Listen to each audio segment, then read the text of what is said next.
From rags to rhinestones. I've been blessed with a life full of stories. Once upon a time, there was a little girl. Her name was Dolly Parton, and she lived in a small town in the mountains, which she loved because it was a comfort, because she knew there was love and security there in her family. But she was a child, very curious. And she wanted all the things that she had always been impressed with. She worked hard and she dreamed a lot. And one day, it came true. She was a fairy princess and she lived happily ever after. I've been as poor as anybody could be, so I had everything to gain and nothing to lose. So I just kind of work without fear because it's fun for me. It's like if I fail, it's no big deal. If something don't work out, I'm not afraid of failure, because to me, I never feel like a loser. You know, even when I've lost, I still, feel like I'm winning, because I'm earning some sort of experience and something that I can use somewhere else. But I have a good attitude. I work hard at being happy. You gotta work at that too. But I really enjoy my life. I enjoy people, and I just am happy to get to make a living at what I love to do. I want to be a star, a universal star. I would like to be a superstar. Well, I think probably what I'd like for people to say about me 100 years from now is, boy, she looks great for her age. I often make jokes of them and say, I am comfortable in my own skin no matter how far I've stretched it at times. Who's on that special? Well, my good friend Kenny Rogers, who I love. We've worked together forever. He had to be on it because we get along so well. We agree on everything. Right. Even our appointments with our cosmetic surgeons, they never collide. I'm just going to make sure that my islands in the stream don't sink like the Titanic. So I guess... Do you ride the thrill ride? No, I don't, because I've always said I have too much to lose, like my hair.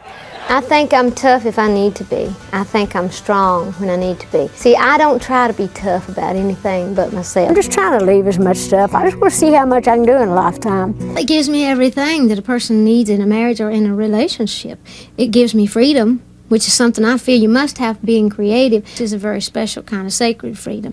I'm there for him, he's there for me. If he needs me at any time, I would come, no matter where I'm at or what I'm doing, I would drop it, and the same with him. But it's somebody to plan with, somebody to grow old with, somebody to have fun with. We have a lot in common. We're good friends. I just know that there's not another person in this world that could give me all those things that I've grown up with, that I've been with so many years, so why would I? There may be some people that might turn my head a time or two and have, but that don't mean that they could take Carl's place. I know who I am, and I don't try to be nobody else. And if that ain't good enough for you, too bad. But I can walk in any room knowing I'm going in as myself, and that'll just have to do. Do you have a way to get through it, the downsides? Oh, sure. But the same way I get through everything. I'm very spiritual. I draw on my spirituality. I pray every day. I believe that there's a God. I believe that there's only one God, and we're all just trying to get to him in different ways, and yet we think we have to kill each other, trying to get to our God, like he just belongs to one group of people. He belongs to everybody. But yeah, I always pray about everything, and I ask God for strength and for tolerance and understanding to deal with all the things that I do have to deal with. I write because I have to. I write because I love to, and because I want to. There are certain songs, though, that I do write. I think, ooh, now that is good. Elvis' manager wanted to have the publishing on that song, and I wouldn't allow it because it was my most important copyright. I'm certainly not a moron. Broke my heart because Elvis didn't get to sing it, but I had to hold on to it. But I like to think that I got some sense. Like I've always said, I got some brains under this wig and a heart beneath these boobs. Priscilla had told me that when she and Elvis were leaving the courthouse after they divorced, he was singing that to her walking out. It's my song, but it's most definitely her record. It didn't sound like that when I had it. She made me rich. There's no excuse for some of the stuff we do to one another in this world, and I just really pray for, for a better world to come. You said one time, once I got to be real famous, I probably wouldn't come back on the show, but I always will. I'm here about as much as you are.